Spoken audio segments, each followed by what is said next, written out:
My turn to say grace, and his parents say, great, go ahead. And he says, dear God, thank you for these pancakes, amen. Oh. And his parents go, okay, amen, but why are you thanking God for pancakes when we're having spaghetti for dinner? And the 5-year-old says, I was just checking to see if God was paying attention. Okay, so we laugh, but there's wisdom in it. Now, when I was a kid, the whole idea of having pancakes for dinner was absolutely ludicrous. It would never have happened when I was a kid. But as an adult, I have pancakes for dinner. So how many people in this room sometimes have pancakes for dinner? And how does that work? It's because we put our attention and our intention in a spiritual practice to have pancakes for dinner. So that's what spiritual practice and in opening ourselves up and deepening to grace is all about. It's all about our attention. In the Christian construct, we believe, in the more traditional Christian construct, it is believed that grace is something that you have to get as a gift. So if you are a really fortunate person or a very lucky person and you see some poor, unfortunate soul go by, you have heard people say, there, but for the grace of God go I. Have you heard that before? Yeah. And then have you heard, because this is also a statement of grace, God wouldn't give me any more than I could handle. No. So does God, well, yeah, it's not the unity construct. Because God doesn't do anything other than ideate.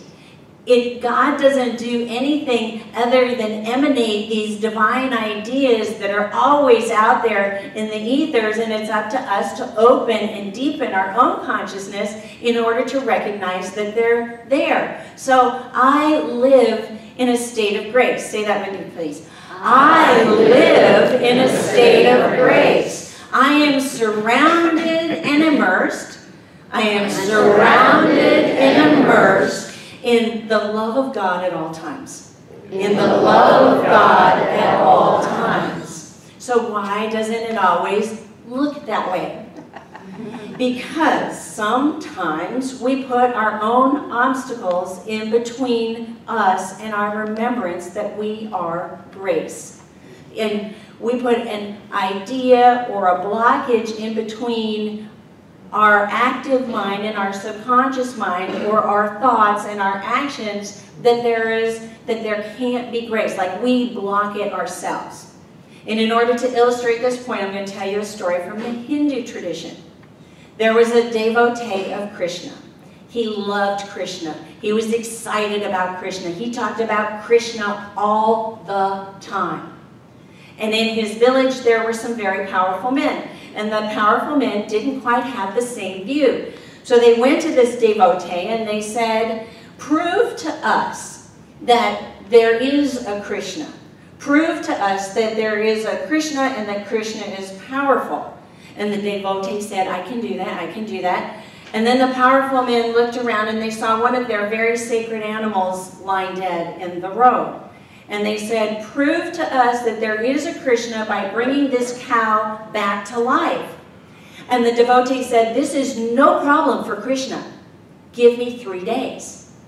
And immediately the devotee started to pray. And then he prayed and he prayed. And night and day and night, he was praying and praying and praying. And he kept going out to check on the cow. And the cow was still lying dead in the street. And the more time that went on, the more anxious and full of angst and full of anxiety and nervous this devotee became. Until the 11th hour of the 3rd day, when the cow arose and came back to life. So the village celebrates. Even the powerful men celebrates and said, the power of Krishna is real. The power of Krishna is moving through all animals, all beings, alive and dead. The power of Krishna is something to celebrate. And they all went and celebrated, and the devotee was relieved and happy. But he was only happy for a few days. And the more he thought about his experience, the sadder and more depressed he became. And while he was in meditation one day, he got visited by Lord Krishna. And in that meditation, he says to Krishna, why? Why did you make me suffer? Why did you make me worry? Why did you make me work so hard for 3 whole days when you could have brought that cow back to life immediately? Well, Krishna just smiled and said, it was you who said 3 days. Right? So it's not God, it's not Krishna, it's us that puts the obstacle between our idea and our being grace and our spiritual practice of grace and the result. The changing our lives, the changing our circumstances, the changing, it's us that puts the obstacle. So there are 4 main obstacles that come between us and our grace according to Unity. And the first one is negative thinking resulting from human perceptions or judging by appearances. We make opinions. That's what we do. Remember, it's a basic need to find meaning. But we make opinions and we create judgments about what's going on in our lives. Now, we could get these judgments and opinions from our environment. So any ingrained or subconscious thoughts, unconscious thoughts about discrimination of race, religion, gender, any of those can come from our environment, and we can use them consciously or unconsciously as obstacles to our grace. We can put something in between us just by our thinking. Now, the spiritual practice is be vigilant about your thoughts. Make a list of as many negative thoughts and attitudes as you can recall having during the day. Write an affirmation to replace each negative thought. Now, this is work, but it can be easy work, and it can be fun work. I don't know what kind of consciousness you're going to bring to the work, but it's work that works. When we engage in this spiritual practice, the result is huge. The payoff is wonderful. It is worth the investment of our time to sit down at the end of the day and make a list and say, wow, I didn't recognize that I had that negative thought. I didn't recognize I had that negative thought. Oh, I had a negative thought here. Oh, I had a negative thought there. And here is an antidote, an affirmation that can shift that negative thought into a thought of grace. Number 2 obstacle, insistent on even exchange all the time. This comes from the idea of an eye for an eye. You hurt me, I'll hurt you. You say something snarky, I'll say something snarky. That's what an even exchange is. I probably don't have to say any more than that.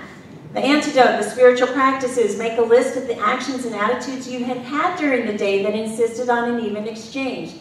Visualize yourself redoing and rethinking them from the consciousness of grace. In other words, you're going to make up another way that you could have been. My friend says something snarky. I say something snarky back. At the end of the day, I'm thinking, you know, I could have done that differently. I could have, well, what could I have done? I could have received the snarky comment, and then I could have turned around and said, oh, wow, are you having a bad day? Or I can understand how that made you mad. It's a compassionate approach rather than actually stacking on, stacking on, stacking on, stacking on, and then you have to layer off, layer off, layer off. Yeah, that kind of spiritual work takes a long time, so why not just nip it in the bud?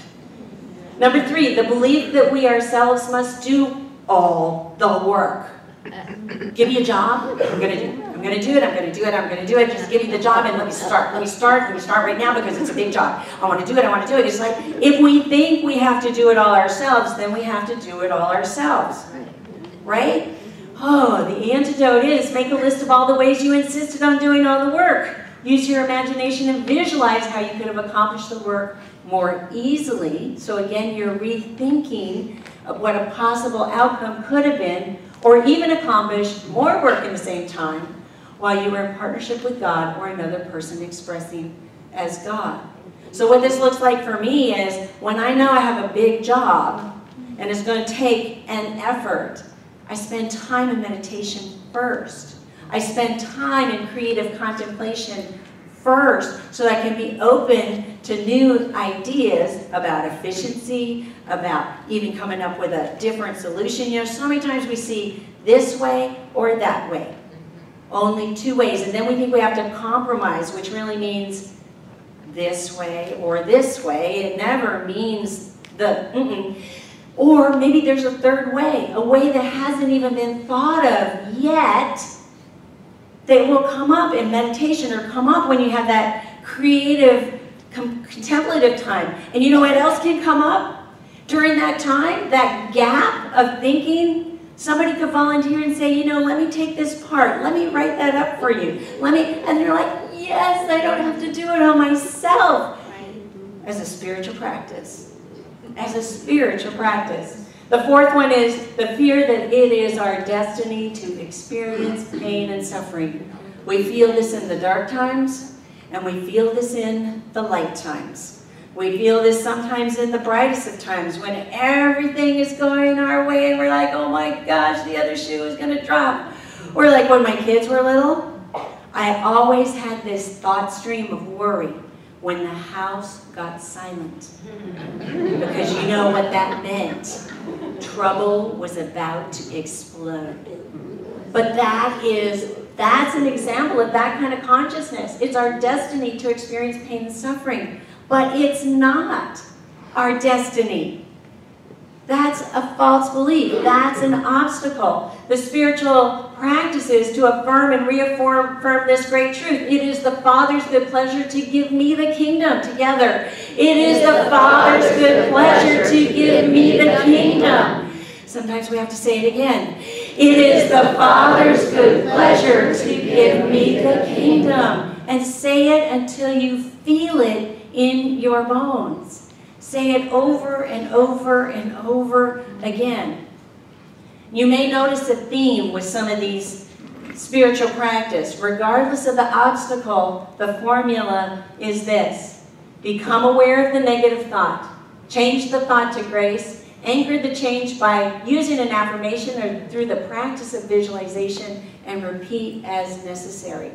So whatever the obstacle is between us and feeling and experiencing grace, change your thinking, change your thinking, change your thinking, change the thought to grace, anchor the change in affirmation or visualization, and repeat as necessary. Deepening to grace is just like going to the beach. We can go to the beach, we can sit on the shore, we can collect shells, and that's great. That feels wonderful to a lot of people. Going to the shore and deepening to grace can be the next step of going out into the water and catching a fish. And that fish is so yummy and delicious, and it brings us so much joy and satisfaction. Or we can go deeper. We can go deeper still. We can dive deep, and we can come up with a pearl. It is the Father's good pleasure to give us the kingdom and as many pearls as we're willing to dive deep and get. For when we go deep, when we open up to grace, we are actually inviting the Spirit of God to move through us, to flow through us at all times. So we're going to sing Spirit Flow Through Me, and then Marie will take us through a period of meditation as we slow down. Take these moments of spiritual practice to go deeper.